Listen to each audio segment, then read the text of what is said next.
예, 오늘 본문에는 예수 그리스도의 죽음이 아주 분명하게 예고되고 있는 것을 볼 수 있습니다. 우리가 이제 오늘 종려주의를 이제 시작으로 본격적으로 고난주간을 시작하는데, 우리가 함께 지금 읽고 있는 마가복음은 페이스가 조금 빨라서 사실 우리가 지난 주일에 종려주일에 해당하는 본문을 함께 보았었습니다. 그리고 이어서 그 일주일 동안에 벌어지는 일들을 지금 계속 말하고 있는데, 이제 이틀만 지나면 6월절이 된다 하니까 이제 십자가를 지실 날이 정말 앞으로 다가온 바로 그때입니다. 지금 예수 그리스도의 죽음이 예고되고 이 일이 곧 있을 거라고 하는 긴장감이 벌써 우리 본문 속에 분명하게 드러나고 있는데, 특별히 이제 앞과 뒤에 있는 내용을 보면 대제사장과 서기관들이 예수를 잡아 죽일 방법을 모색하고 있었다, 이제 이런 기록이 나와 있습니다. 저들이 예수를 잡고자 하는데 문제는 뭐냐면은 보니까 무리들에 대한 두려움입니다. 사람들이 항상 예수 그리스도 주변을 따라다녔기 때문에 이러한 무리를 고려했을 때 혹시라도 그들 중에 있는 그리스도를 저들이 잡으려고 했을 때 여기 보니까 민란이 일어날까, 많은 사람들이 그것으로 인하여 좀 폭동을 일으키지 않을까라는 그런 두려움 때문에 그렇게 할 수 없었다라는 얘기죠. 우리가 많이 아는 대로 가룟 유다가 예수를 팔았다고 하는데, 어떤 의미에서 예수를 판 것인가? 결국은 이 종교 지도자들이 예수님을 잡아 죽이려고 하지만 항상 예수님이 계시는 장소를 알지 못하기 때문에 이렇게 공적으로 나타나신 예수를 잡지 못하는 이 현실적인 문제에 부딪혔을 때 이것을 해결해 준 사람이 바로 가룟 유다입니다. 가룟 유다가 저들에게 찾아가서 너희가 원하는 대로 내가 예수를 너희들에게 넘겨주겠다, 이렇게 이제 얘기를 하는 거죠. 그러니까 예수님과 제자들만 알고 있는 좀 비밀스러운 장소, 그러니까 조용한 자리, 많은 사람들이 함께 있지 않은 그러한 자리에 예수님이 계실 때 가룟 유다는 그곳으로 종교 지도자들, 이들의 소위 그들에게 속한 이 군인들을 데리고 가서 예수를 잡을 수 있도록 해주겠다, 이렇게 이제 한 것입니다. 결과적으로 그 은밀한 장소가 겟세마네 동산이었다고 하는 것을 우리가 계속 14장을 읽다 보면 이해할 수 있는 거죠. 그러니까 이런 스토리 라인 속에서 지금 이제 일이 진행되고 있습니다. 저는 오늘 본문의 구조를 굉장히 좀 재밌게 보았는데요. 앞부분에 이 종교 지도자들의 의도가 여기 이제 등장을 하게 되고요. 그리고 마지막 부분에 그들의 의도에 따라서 결국은 저들과 한패가 돼서 예수 그리스도를 잡아 결국은 죽음으로 몰고 가는 그 일을 하는 가룟 유다의 행동이 거기 등장을 하는데, 이게 이제 앞뒤로 한 짝이 아닙니까? 이제 그 가운데 하나의 아름다운 스토리가 거기에 이제 들어가 있는 거죠. 거기에 한 여인이 예수님께 향유를 부었던 이 사건이 여기 이제 등장을 하게 됩니다. 저는 오늘 이 본문을 이렇게 한번 생각해 봤으면 좋겠습니다. 여기에 나오는 사람들의 모습을 좀 한번 살펴보면서 이 본문의 흐름을 따라 우리가 한번 가봤으면 좋겠는데, 제일 먼저 고려할 사람들은 바로 이 종교 지도자들과 바로 가룟 유다에 대한 모습입니다. 이 사람들을 악의 연대라고 이렇게 한번 제가 말을 붙여봤는데요. 물론 여러 사람이지만 그 사람들은 어떻게 보면 동일한 마음으로 일을 하고 있기 때문에 이 저들의 동기, 저들이 왜 이렇게 하고 있는가, 이 문제에 대해서 한번 생각을 해보고 싶고, 두 번째 함께 나누고 싶은 사람은 바로 이 본문에 등장하는 여인입니다. 예수님께 이 향유를 부었던 여인. 도대체 이 여인은 어떻게 이런 일을 했는가? 이 말의 의미가 무엇인가? 세 번째는 이제 예수 그리스도에 대해서 생각을 좀 해보았으면 좋겠습니다. 물론 모든 설교가 그리스도를 향한 거지만, 또 오늘 본문에 예수 그리스도가 너무 뚜렷하게 자신의 모습을 잘 보여주고 계시기 때문에 이 스토리 안에서 그리스도의 의미가 무엇인가, 이렇게 나눠서 생각을 하고요. 이렇게 말씀을 나누는 가운데 이제 저와 여러분은 마치 하나의 이 관중으로서 이렇게 뒤로 빠져가지고 이 새 사람 또는 새 부류에 대해서 우리가 지켜보는 그런 자리에 있는 것이 아니라 끊임없이 우리 자신을 거기에 집어넣어봐야 되겠다는 생각을 해봅니다. 그러니까 여러분 자신이 이 종교 지도자와 가룟 유다의 입장에 혹시 서지 않았었는지, 지금 우리의 마음이 어떤지 고민을 해봐야 되겠고, 그 다음에 이 여인에 대해서도 역시 이 여인의 위치에서 내가 지금 과연 어떤 지금 모습을 하고 있는지, 또 예수 그리스도 안에서 우리가 어떤 은혜를 입었는지, 이런 것들을 생각하면서 말씀 속에 함께 좀 깊이 들어가는 그런 시간이 되었으면 좋겠습니다. 첫 번째는 종교 지도자들과 가룟 유다의 악의 연대라고 이렇게 말할 수 있는데요. 저들은 다 같이 예수 그리스도를 죽이려고 했다라는데 우리는 이제 집중을 해야 되겠죠. 종교 지도자들이 왜 예수를 죽이려고 했을까? 과연 그들에게는 어떤 권한이 있었을까? 로마 정권 아래서 그 산헤드린이라고 하는 공회를 중심으로 해서 종교 지도자들은 예루살렘 공동체와 유대 공동체를 상당히 지배할 수 있는 그러한 권한이 주어졌던 것이죠. 저들이 예수를 죽일 수 있는, 사형에 처할 수 있는 권한은 없었기 때문에 결국은 빌라도에게 예수를 데리고 가서 십자가에 못 박으라고 요청할 수밖에 없었지만, 그러나 예수 그리스도에 대한 정죄를 할 수 있는 그러한 권한이 자기들에게 있었고, 자기들은 충분히 로마 정권을 움직여서 그리스도를 죽일 수 있다고 그렇게 생각을 했던 사람들이죠. 이러한 권한을 쥐고 있었던 사람들인데, 자, 이들이 왜 예수를 죽이려고 했던 것일까? 이 내용은 사실은 우리가 지난주에 보았던 11장 사건을 통해서 알 수 있는데요.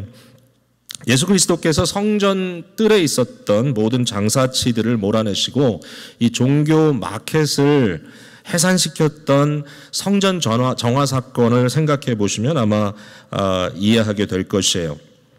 예수님께서 그 장면에 구약의 선지자들을 인용하시면서 기록된 바 내 집은 만민의 기도하는 집이라 칭함을 받으리라. 그렇게 했음에도 불구하고 너희는 예레미야의 말씀을 인용하면서 강도의 소굴을 만들었다라고 저들에게 외치셨습니다. 이 말을 누가 들었냐 하면은 그때 시장에서 장사하던 사람들만이 들은 것이 아니라 11장 18절에 보니까 대제사장들과 서기관들이 들었습니다. 그리고 곧바로 그들의 마음에 예수를 어떻게 죽일까 꾀하기 시작했다고 하는 것입니다. 저들이 왜 예수를 죽이려고 했을까? 첫 번째 이유는 저들은 강도들이었기 때문입니다. 한마디로. 즉 다시 말해서 어떻게 해서라도 이 돈에 대한 문제, 이 돈에 대한 이슈를 지켜보려고 했던, 이러한 악한 시스템을 통해서라도 저들에게 돈이 들어가는 것을 지켜보려고 했던 의도가 있었다라고 저는 감히 말하고 싶습니다. 아니, 이처럼 위대한 종교 지도자들에게 겨우 그런 동기 때문에 그랬을까? 여러분 참 놀랍게도요. 참 너무나 많은 이유를 들이대고 너무나 많은 온갖 화려한 그런 이슈들을 들고 나와서 수식어를 사용할지 모르지만 많은 경우에 사람들의 동기에 집중해서 들어가 보면 결국 자기 밥그릇 지키는 경우가 참 많다라는 생각을 해봅니다. 이 사람들의 모습 속에 그런 것이 있었습니다. 저들은 이권에 대해서 아주 민감했습니다. 사실 성전에서 장사하는 사람들은 심지어는 비둘기를 팔면서 가난한 사람들까지도 유린하는 굉장히 악한 일을 하고 있었음에도 불구하고 이 사람들은 그러한 경제적인 시스템을 통해서 상당한 이권을 챙겼던 사람들이죠. 이런 사람들의 특징이 뭐냐면은 돈으로 문제를 해결하는 것도 잘한다는 것입니다. 문제를 돈으로 해결합니다. 그러니까 가룟 유다에게도 돈을 주면 되는 것입니다. 모든 세상이 돈으로 움직이기 때문에 돈만 있으면 될 것이라고 생각하는 것. 가끔 이런 일들이 주위에서 일어나면 좀 섬찟합니다. 사람의 훨씬 더 중요한 이슈들이 있음에도 불구하고 그것을 돈으로 가서 해결할 수 있다라고 다 생각하는 것을 보면 아마 이 세상은 이러한 생각, 이러한 사고가 상당히 만연하고 있다라는 느낌을 받게 되는 것이죠. 또 하나 이 종교 지도자들이 갖고 있었던 생각은 역시 11장 18절에 보니까 이는 무리가 그의 교훈을 놀랍게 여김으로 그들이 두려워함일러라 했습니다. 무리를 두려워했다는 말도 아니고요. 여기는 예수 그리스도의 교훈이 진리라는 것을 두려워한 것도 아닙니다. 이들이 두려워했던 것은 뭐냐 하면은 결국 예수 그리스도의 진리의 말씀이 백성들을 사로잡아서 저들을 움직이게 되고 그것으로 인하여 자기들이 중심으로 되어 있는 자기의 작은 왕국이 무너지는 것을 두려워했던 것입니다. 자기의 권한, 자기의 자리, 자기가 누릴 수 있는 그 위치를 놓치지 않으려고 했던 것이죠. 바로 이것 때문에 두려워한 것이죠. 이 사람들은 허구로 자기의 왕국을 세운 사람들입니다. 왜냐하면 허구라는 건 뭐냐면 종교라는 틀 안에서 이루어진 일이고 하나님을 섬긴다고 하는 신주주의 국가의 틀 안에서 자기들이 가지고 있는 것입니다. 그런데 너무나 놀랍게도 하나님이 저들의 왕은 분명히 아닙니다. 이미 하나님의 말씀 곳곳에서 특별히 복음서에서 저들의 마음과 저들의 행동이 하나님께 얼마나 참 너무너무 추한 것인가를 말씀해 주고 있는 것을 보면 저 사람들의 마음속에 하나님이 왕이 아닙니다. 저들의 왕은 자신들이고 자신들이 다스리고 있는 이 왕국을 지켜보겠다고 하는 욕망, 이 욕망 때문에 저들은 이것에 방해가 되는 예수라면 그를 죽여도 무방하다라고 판단하고 있는 것이죠. 가룟 유다도 마찬가지라고 생각합니다.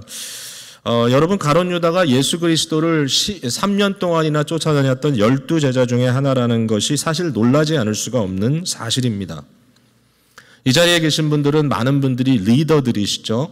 예, 교회 사역하는 분들이시기도 하고 여러분이 담당한 그룹들이 있는데 여러분 특별히 가정에 계신 분들은 가정의 부모로서 또 자녀들을 양육하는 디사이플링하는 자리에 있는데 우리가 제자화하고 우리가 좀 이렇게 섬겨드리는 그런 모든 사람들이 옳은 길을 가기를 원하고 옳게 반응하기를 다 원하지만 그렇게 되지 않는다는 현실 앞에서 저와 여러분이 너무 두려워하지 않아야 될 것 같아요. 왜냐하면 심지어는 예수님도 전혀 그러해서는 안 될 것 같은데 3년 동안이나 이처럼 제자로 함께 했던 사람들 중에 한 사람이 예수를 판 것을 보면 참 놀라지 않을 수가 없는 거죠.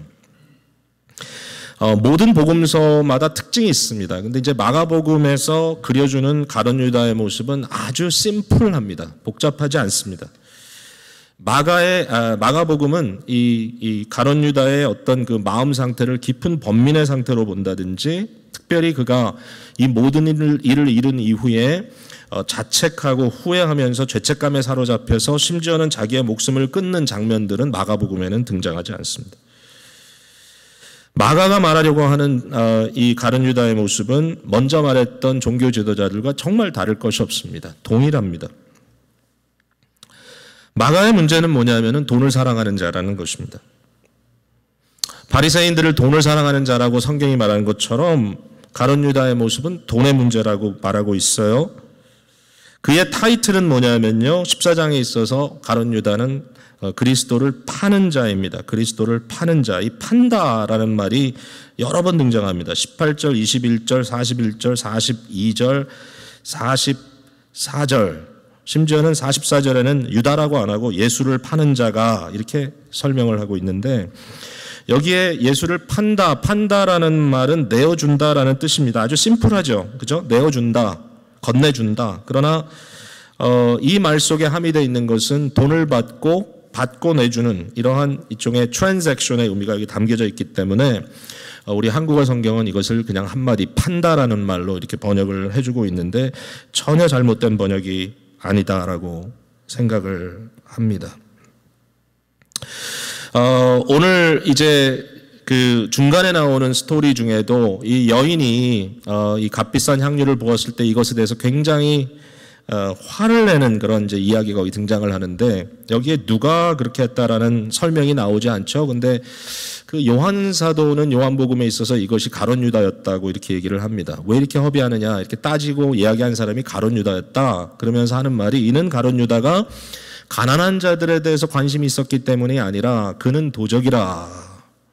그는 돈을 탐했고 결국은 이 돈도 하나의 커먼 펀드로 들어왔을 때 이것을 자기가 가지려고 했던 그런 의도 속에서 이런 이야기를 했다라고 아주 스트레이트포워드하게 고발하고 있는 것이죠. 마가의 방법도 다르지 않습니다. 가룟 유다에게 또 다른 어떤 동기가 있었다면 그것이 무엇일까요? 저는 이 14장 전체적으로 흐르는 그 느낌으로 봤을 때 가룟 유다는 여기에 이런 느낌을 좀 갖고 있는 것 같다라는 생각을 해봅니다. 예수 그리스도가 하는 말도 마음에 들지 않고 나의 장사됨, 나의 장례를 준비한다, 뭐 이런 언어들이 자기에겐 마음에 들지도 않고 3년 동안이나 이 사람을 쫓아다녔는데 이것이 나에게 어떤 결과를 줄 것인가. 그러면서 결국 가룟 유다가 취한 것은 뭐냐 하면은 은 30전이라고 하는 돈도 취했지만 그가 취한 것은 이 상황 속에서 내가 주도하겠다라고 하는 자기 주도적 행위입니다. 이것은 굉장히 심각한 문제입니다. 인간들에게 있어서요. 왜냐하면 이것은 단순히 그냥 어쩌다가 생기는 것이 아니라 인간 근본적 동기이죠. 심지어는 철학자들도 이런 이야기를 했습니다. 자기 스스로 주도하는 행위를 통해서 어떤 결과가 나타나는지 내가 그것을 끌고 가보겠다라고 하는 생각입니다. 심지어는 끔찍한 일을 하고 있지만 그 중심에 자기가 서 있고 그 결과에 따라서 다른 사람들이 살고 죽고 하는 것을 볼 때 일종의 쾌감을 느끼는 것이죠. 이것을 굉장히 좀 심각한 의미에서의 범죄자의 범죄심리, 범죄자의 쾌감의 의미라고 말할 수 있을 것 같은데 이것도 종교 지도자들이 자기의 작은 킹덤을 지키려고 했던 마음과 크게 다르지 않다. 이미 말씀드렸습니다만은 아마 이 사람들은 자기에게 수많은 합리화시킬 수 있는 근거들을 갖고 있었을지 모릅니다. 아마 이 사람들의 말을 들어보면 아니 왜 예수를 죽이려고 해요? 절대로 돈 때문이라고 이야기하지 않을 것이고 절대로 자기의 어떤 킹덤을 지키기 위한 것이다라고도 이야기하지 않을 것입니다. 내가 주도하는 세상, 내가 원하는 대로 사람들을 움직여 볼 수 있는 것에 대해서 이야기하지 않을 것입니다. 그들은 아마도 굉장히 나름대로 듣기 좋은 얘기를 할 것입니다. 이 나라의 질서를 지키기 위해서, 성전의 질서를 지키기 위해서, 정말 우리에게 필요한 인테그리티를 지키기 위해서 나는 이 일을 하고 있다라고 하고 있지만 그러나 들여다보면 그들은 자기 밥그릇 챙기고 있고 결국은 자기가 주도하는 세상을 놓치고 싶지 않다고 하는 것을 발견할 수 있는 것이죠. 힘들고 어려운 시절에 왜 이런 얘기를 꺼내느냐 하지만 여러분 오늘 이 시간에 우리는 주님 앞에 좀 항복해야 될 부분이 있다고 생각합니다. 여러분 돈의 문제 오늘날 굉장히 심각하죠. 그러나 돈의 문제도 우리가 컨트롤하지 못하는 것 같더라고요. 아무리 생각을 해도. 여러분 이 세상에 벌어지는 일들을 내가 주관할 수 없습니다. Out of my control입니다. 내가 정말 발버둥 쳐보고 고함을 쳐보지만 내가 할 수 없습니다. 이런 일들을 통해서 주님께서는 우리에게 혹시라도 아마도 우리 가운데 있는 이와 같은 죄의 근본적인 모습을 치고 들어가고 계신다라는 생각을 해봅니다. 코로나 바이러스 시대도 지나갈 것입니다. 확신합니다. 하나님의 영광의 나라가 우리에게 도래할 것입니다. 확신합니다. 분명히 우리에게는 더 나은 날이 있을 겁니다. 그러나 이 시간을 지나면서 주께서 우리에게 하시고자 하는 어떤 중요한 것이 있다면 우리의 마음의 동기를 까발리는 것입니다. 필요합니다. 왜냐하면 우리는 그렇게 악하기 때문에. 상당하게 조여 들어오지 아니하고 상당하게 우리 자신들의 입장에 대해서 정말 깊은 곳까지 소위 scrutinize, 아주 들여다보지 않으면 우리는 절대로 인정하지 않을, 모든 사람들이 아는데 나만 모르는 그러한 일들이 벌어지고 있을 수 있다. 여러분 여기에 저도 물론 예배가 아니기 때문에 말씀을 드리는 겁니다. 오늘 이 말씀을 통하여 이 중요한 시기에 예수 그리스도께서 이제 십자가를 지셔야 하는 이 중요한 시기에 이 상황 속에 비추어졌던 이 악한 연대를 들여다보면서 혹시라도 이러한 죄가 우리 속에 있지는 않은지, 나의 마음의 동기가 무엇인지 한번 고민해 봤으면 좋겠어요. 두 번째 주목할 사람은 예수님께 향유를 부었던 여인입니다. 이 여인의 모습은 종교 지도자들이나 가룟 유다와는 너무 대조적입니다. 아마 이 일종의 문학적인 이런 기교로 생각을 한다면 이처럼 악의 연대 스토리가 앞뒤에 등장을 하고 그 가운데 마치 샌드위치 중간에 고기가 들어가는 것처럼 이 여인의 스토리가 들어간 것을 보면 이것은 분명히 대조하려고 하는 것이다라는 것을 생각할 수 있는데요. 두 가지 면에서 이 여인은 참 대조적입니다. 하나는 돈에 있어서 이 여인은 희생적이고 두 번째로 자기중심적인 세상을 만들어가는 사람이 아니라고 하는 것을 우리가 분명히 볼 수 있는 거죠. 기본적으로 그걸 볼 수 있고요. 그러나 그 의미를 조금 더 우리가 추적해 들어갔으면 좋겠어요. 이 여인은 일반적으로 보통 사람들이 이해할 수 없는 그런 물질적 희생을 감행했다고 말할 수 있는데요. 정말 그렇죠. 여기 보니까 한번 볼까요? 예수께서 시몬이라고 하는 사람의 집에서 식사를 하는 그때에 이 여자가 나타났습니다. 여자의 이름도 등장하지 않습니다. 마가의 의도는 이 여인의 이름을 밝힘으로써 일정한 한 사람을 드러내려고 하는 것은 아닌 것 같습니다. 물론 이 여인에 대한 기억을 남겨야 된다는 말씀을 하고 있지만요. 어쨌든 이 여자가 매우 값진 향유 곧 순전한 나드 한 옥합을 가지고 왔다 그랬습니다. 이걸 조금만 한번 브레이크다운 해보겠습니다. 여기 옥합이라는 것은 옥으로 만든 박스를 의미합니다. 알라베스터 박스입니다. 그러니까 굉장히 그 자체도 굉장히 아름답고 좀 귀중한 것이죠. 정확한 어떤 모습이었는지 우리가 알 수 없지만 뭔가 이렇게 시일되어 있는 박스였다고 생각하고요. 이 안에 들어가 있는 것은 매우 값진 향유 곧 순전한 나드라 그랬습니다. 향유입니다. perfume입니다. 근데 이 향유가 매우 비싼 겁니다. 왜냐하면 이것은 순전한 pure한 나드라고 했습니다. 나드. 이 말은 헬라어에서 직접 그대로 갖고 온 말인데요. 헬라어는 나도스라고 이렇게 되어 있는데 이 나도스라는 것은 뭐냐면요. 일정한 한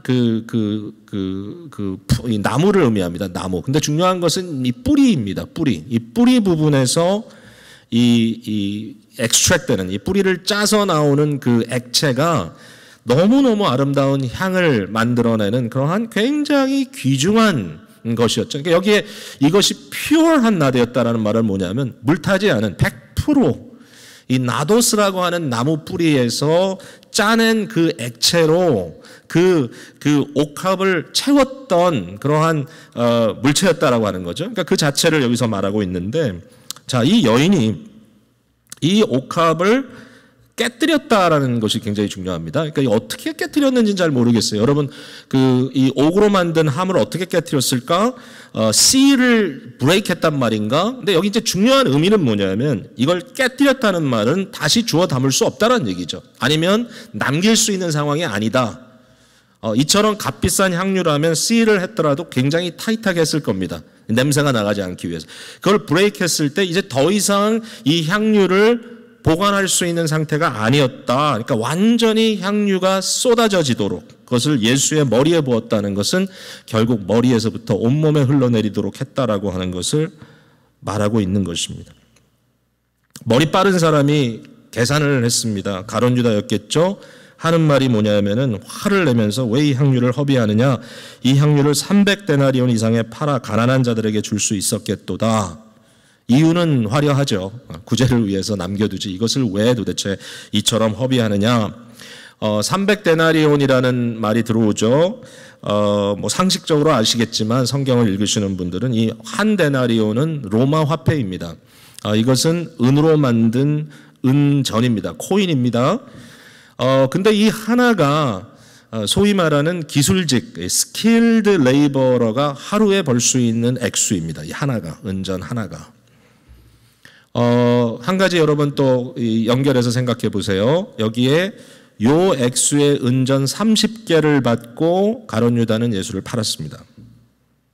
근데 여기에 이 은전 300개라는 계산이 나왔어요. 그러니까 스킬드 레이버러가 1년 동안 일해서 벌 수 있는 금액이 이 향유의 가치였다라고 말할 수 있는 것입니다.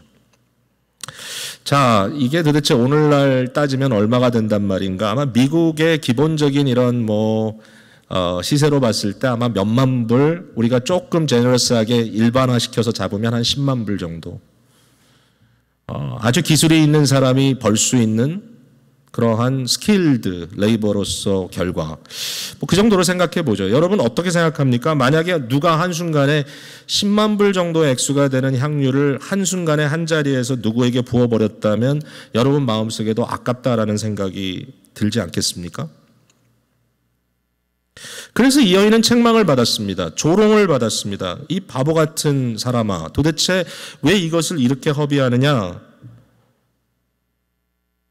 그런데 예수님의 생각은 좀 달랐던 거죠. 굉장히 중요합니다. 6절에 보니까 예수께서 이르시되 가만두어라. 너희가 어찌하여 그를 괴롭게 하느냐? 그는 내게 좋은 일을 하였다. 첫 번째로 예수님께서 평가하신 것은 이것은 어리석은 일이 아니라 좋은 일이었다. 두 번째로 예수님께서 평가하신 것은 이겁니다. 가난한 자들은 항상 너희와 함께 있을 수 있지만 아무 때라도 너희가 원하는 대로 도울 수 있지만 나는 너희와 항상 함께 있지 아니하다. 즉 무슨 얘기입니까? 이것은 선한 일이었을 뿐만 아니라 동시에 이것은 굉장히 타임리한, 이때에 적합한 때에 필요한 일을 한 것이다라고 평가를 해주셨고요. 그리고 8절에 보니까 그는 힘을 다하여 했다 그랬습니다. 즉 마음을 다하여 힘을 다하여 최선을 다했다. 얼마나 좋은 일입니까? 귀한 일이죠. 이 여인은 선한 일을 했고 이 여인은 적합한 시기에 적절한 일을 했고 이 여인은 자기의 마음을 다하여 힘을 다해서 일을 했습니다. 근데 중요한 포커스가 여기에 있는 거죠. 이렇게 했다고 해서 다 끝나는 것은 아닌 거죠. 여기에 중요한 포커스가 있는 거죠. 그것은 뭐냐면 예수님께서 뭐라고 말씀하십니까? 그가 내게 좋은 일을 했다. It's a good work to me. 그리고 적절한 시기에 필요한 일을 했다. 왜? 나는 너희와 항상 있지 않기 때문에, 지금은 내가 너희와 함께 있기 때문에, 그리고 그는 온 힘을 다하여 했다. 자기의 모든 것을 정성을 다 들여서 했다. 왜? 내 몸에 향유를 부어 내 장례를 미리 준비하였다.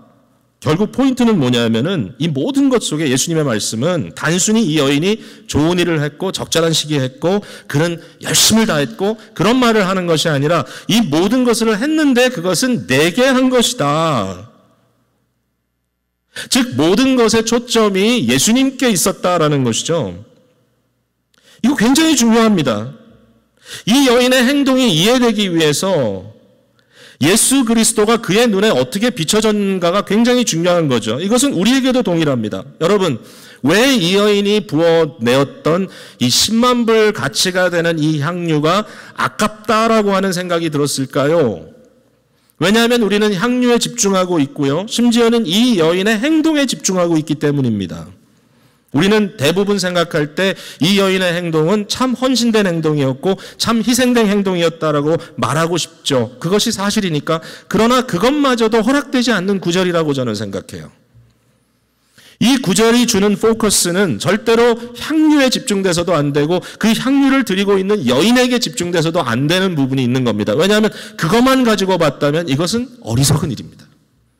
이것은 허비일 수 있습니다. 왜냐하면 아무리 생각해도 가치 측정이 되지 않는 거죠. 그러나 만약에 그것이 아니라 이 모든 것의 초점이, 이 모든 것의 중심이 예수 그리스도라면 질문은 좀 달라지죠. 과연 예수 그리스도는 이 10만 불의 희생에 걸맞는 분인가? 과연 이때는 이 일이 합당한 시기인가? 과연 이때 한 그 여인의 이 기름 부음, 이 향유를 부음은 정말 가치 있는 일이었는가라는 것이 측정될 수 있는 거죠.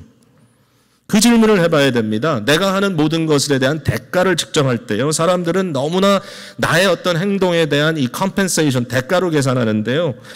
많은 일들이 그렇죠. 세상에 벌어지는 수많은 일들이 그렇습니다. 그래서 사람들이 일을 하고 거기에 걸맞는 대가를 챙기지만 그러나 이 모든 것들에 대한 궁극적인 우리의 생각이 하나님께 드려지는 서비스요. 하나님께 드려지는 예배요. 삶의 경배라고 한다면 상황이 달라지죠. 더 이상 이제는 여기에 대해서 컴펜세이션에 대한 개념을 갖고 있는 것이 아닙니다. 이것은 예수 그리스도에 대한 우리의 마음이요, 우리의 사랑이 왜 표현되어야 되는가? 그리스도가 어떤 분이기 때문에. 예수 그리스도에게 포커스 되었을 때, 예수 그리스도에게 포커스 되었을 때 답이 있는 거죠. 맞습니다. 이 여인의 행동은 단순히 돈에 대한 행동이 아니었습니다. 물론 돈에 대한 희생이 있었지만 그 희생보다 더 중요한 것은 이 여인의 행동의 중심은 자신이 아니라 예수 그리스도였다라는 것입니다. 이 값비싼 행동을 이 여인은 온전히 예수 그리스도에게 부었습니다. 예수께 일부를 붓고 자기에게 분 것도 아니고요. 예수께 온전히 부었습니다. 여기 조금 저기 조금 내가 주관하는 대로, 어떨 때는 우리가 헌금을 해도요. 내가 주관하면서 여기 조금 저기 조금 저기 조금 하면서 뭔가 자기의 이름을 남기려고 할 때도 있죠. 아닙니다. 이 여인의 모습 속엔 그런 거 찾아볼 수가 없습니다. 이 여인의 행동에는 자기의 이권이라든지 자기의 체면이라든지 자기의 왕국이라든지 하는 공식은 보이지 않습니다. 어떻게 보면 이 순간에 이 여인이 취한 행동은 굉장히 아주 좀 부끄러운 행동일 수도 있습니다. 그러나 그는 완전히 항복하고 완전히 드려지고 완전히 부어지는 그러한 모습만을 보이는 것이죠. 본문대로 하면 예수님의 발에 향유를 붓고 자기 머리카락으로 닦는 어떤 연민 어린 그런 행동도 아닙니다. 그런 비슷한 일들이 또 다른 곳에 등장을 하죠. 그게 같은 행동을 모사한 건지 다른 행동에 대한 것인지 잘 모르겠지만, 그러나 아마 적어도 마가가 여기에서 증거해주고 있는 모습 속에 드러나는 이 여인은 어떠한 의미에서든지 자기 연민에 빠져 있지 않았다. 그는 단호하고 철저했다. 그는 그냥 예수 그리스도께서 자기 자신, 예수 그리스도께 그것을 다 부어드리는, 자기에게 링거링하고 있는, 자기가 조금이라도 더 누리려고 하는, 자기가 조금이라도 더 이것을 가져보려고 하는 그러한 것이 아니라 그저 온전히 주님께 모든 것을 다 쏟아내어 버리는, 오직 철저하게 그리스도 중심적으로 되어 있는 그의 드림이었다. 여러분, 이런 부분에 있어서요, 우리는 사람들의 헌신을 이야기할 때도 조심스럽다는 생각이 듭니다. 많은 경우에 우리는 어떤 사람들의 헌신에 대해서 칭송하고 그 사람들이 참 애썼다, 수고했다, 박수 쳐주기를 좋아하고 그것이 굉장히 내추럴하지만, 그러나 궁극적으로 우리가 하는 모든 것들이 진정 선한 것이고 진정 타임리한 것이고 진정 그것으로 하여금 우리가 모든 것을 힘을 다하여 했다고 하는 그 결과를 얻어내고자 한다면 그 대상은 반드시 거기에 합당한 주님 한 분이셔야 합니다. 주님의 영광이 드러나야 한다. 정말 중요한 것은 이 여인의 행동이 복음이었다는 것입니다. 9절에 예수님께서 말씀하십니다. 내가 진실로 너에게 이르노니 온 천하에 어디서든지 복음이 전파되는 곳에서 이 여자가 행한 일도 말하며 그랬습니다. 아니, 왜 여러분 정말 우리는 그렇게 하나요? 복음이 전파될 때마다 이 여인의 한 일을 우리가 말하나요? 꼭 그렇게 하는 건 아니죠. 그러나 주님께서는 그렇게 말씀하셨습니다. 왜냐하면 이 여인이 한 것은 곧 복음의 행위를 드러내는 것이었기 때문입니다. 자, 이제 그러면 세 번째로 예수 그리스도께 주목해 보겠습니다. 복음은 그리스도에 대한 것입니다. 복음, 오늘 본문에 나오는 여인의 행동은 사실은 복음이었다는 것이죠. 즉 예수 그리스도의 대속 사건을 담아내고 있었다라는 것입니다. 무슨 얘기를 하려는 것입니까? 이 본문에 깨어진 옥합, 이 깨어진 옥합으로부터 쏟아진 값비싼 향유, 이 순전한 나드의 의미가 무엇인가? 이 여인의 쏟아드림, 이 부어드림의 의미가 무엇인가? 이것의 의미를 생각할 때 그것은 곧 예수 그리스도의 죽음, 즉 그리스도의 죽음으로 말미암아 그리스도께서 깨어지시고 그리스도께서 부어지시고 그리스도께서 비워졌다고 하는 사실을 말하려고 하는 것이다 라는 얘기입니다. 제가 요새 이 표현을 좀 많이 쓰고 있네요. 선지적 드라마. 그러니까 단순히 이 스토리가 한 여인의 영웅담이나 이 여인의 어떤 헌신에 대한 스토리를 기록하고 있는 것이 아니라 이 스토리 역시 prophetic 또는 구속적 드라마, redemptive 드라마로서 뭔가 그림을 보여주고 있다라는 것이죠. 여기에 등장하는 이 옥합은 바로 예수 그리스도의 모습이고 여기에 등장하는 이 여인의 이 넘치는 희생은 곧 예수 그리스도에 대한 그림이라는 것이죠. 결국은 그리스도에 대한 얘기다. 누군가 그 질문을 해야 된다는 것입니다. 이 여인이 부어들인 이 값비싼 향유가 허비처럼 느껴졌다면 과연 예수 그리스도의 죽음에 대해서 우리는 무슨 생각을 해야 될 것인가? 왜 예수 그리스도는 자기 자신을 이처럼 부어내어 주셨는가? 그냥 비극적인 일인가? 여러분, 로마서 5장에는 그리스도의 죽음에 대해서 이렇게 이야기합니다. 그가 죽은 이유는 우리가 아직 연약할 때 우리를 위하여 돌아가신 것이다. 연약한 자들을 위해서, 불완전한 자들을 위해서, 우리가 아직 죄를 범하고 있을 때 죄인들을 위하여 돌아가신 것이다. 우리가 아직 하나님께 원수되었을 때 이 원수된 우리들을 위하여 예수 그리스도께서 십자가에 죽으신 것이다. 말이 되지 않죠. 불완전한 자들, 죄인들, 하나님께 원수된 자들을 위하여 예수 그리스도의 삶이 이처럼 완전히 깨지고 완전히 부어지고 완전히 비워졌다. 그러나 이것은 좋은 죽음이었다라고 주님은 말씀하시는 겁니다. 이것은 아름다운 일이고 이것은 이때에 꼭 필요한 일이었고 이것은 우리 주님께서 그의 마음과 뜻과 정성을 다하여 이루어낸 최선의 결과였다라고 하는 것이죠. 그래서 여기에 선한 죽음이라고 하는 말을 우리가 언급할 수 있다라고 하는 것입니다.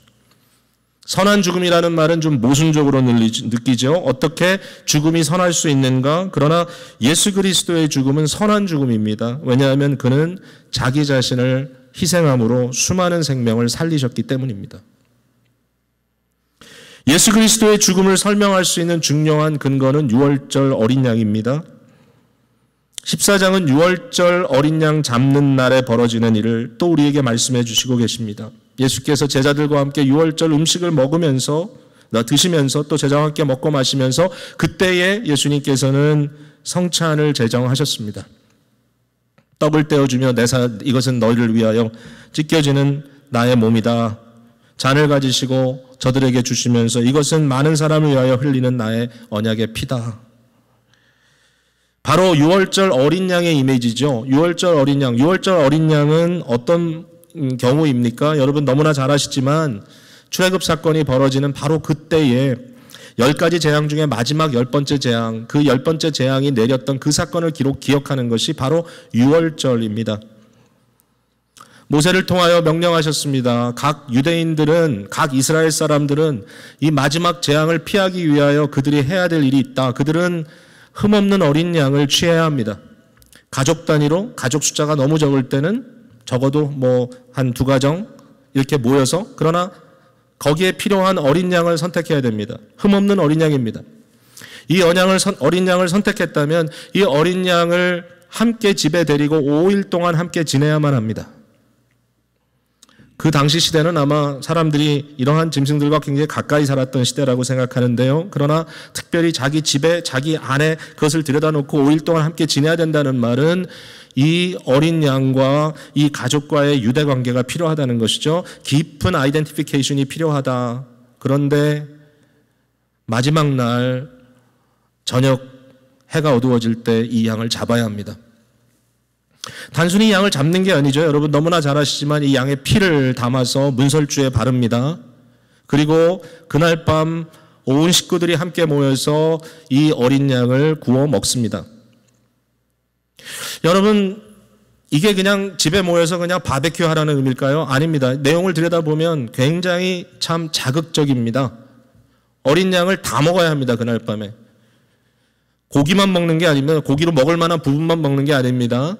출애굽기를 찾아보면 이렇게 써 있습니다. 어린 양의 머리도 먹고 어린 양의 다리도 먹고 어린 양의 내장까지 먹고 이 어린 양을 완전히 먹어라 합니다. 여러분 생각해 보세요. 여러분이 키우던 그 양을 지금 아이덴티파이 된 양을 그 시간에 온 식구들이 앉아서 먹어야 합니다. 아마 그 아이들은 안 먹겠다고 울었을 겁니다. 모든 사람들의 마음속에 꺼림이 있었을 겁니다. 저희들이 다 가공된 고기를 갖다 먹으니까 별로 느끼지 못하지만 가끔 선교여행을 간다든지 어디를 갔을 때 정말 눈앞에 살아있는 것을 잡아다가 음식을 해주면 잘 먹기가 힘듭니다. 이 어린 양을 먹을 때 맛있게 먹는 게 아닙니다. 누룩이 들어가지 않은 떡에 함께 먹어야 합니다. 떡과 함께 먹어야 합니다. 그리고 아주 쓴 나물과 함께 먹으라고 했습니다. 이것은 뭡니까?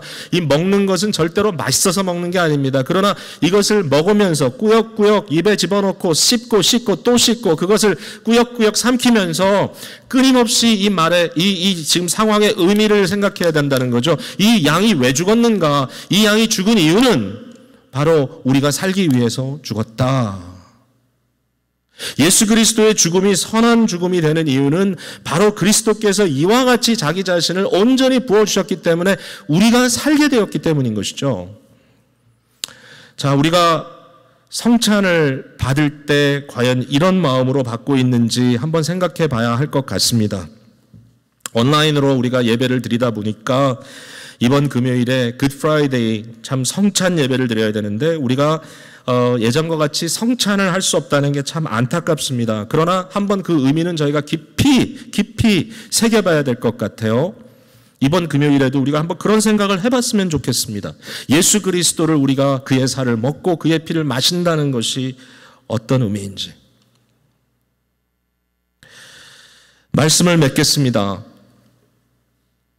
오늘 본문이 우리에게 가르쳐주는 것은 다시 말씀드리지만 이 여인의 헌신을 통한 이 여인의 위대함이 아닙니다. 이 본문은 선지적 드라마며 구속적 드라마로 예수 그리스도께서 자기를 어떻게 우리를 위하여 온전히 부어주셨는가를 보여주시는 내용입니다. 예수께서 우리를 위하여 그렇게 하셨습니다. 이 여인의 행동이 아름다운 것은 이 여인의 행동은 바로 예수 그리스도의 이와 같은 자기 부어주심을 실천했기 때문입니다. 일종의 선한 죽음이죠. 선한 죽음이 공유될 때 그것은 아름답습니다. 왜냐하면 거기에 복음이 들어가기 때문입니다. 저는 이 본문 속에 나타나는 한 말씀을 여러분과 함께 나누며 말씀을 맺겠습니다. 복음이 전파되는 곳에서 9절에 이 여자가 행한 일도 말하며 그를 기억하리라. 이 여인을 메모리얼라이즈 하라고 이렇게 주님께서 말씀해 주셨습니다. 너무 귀합니다.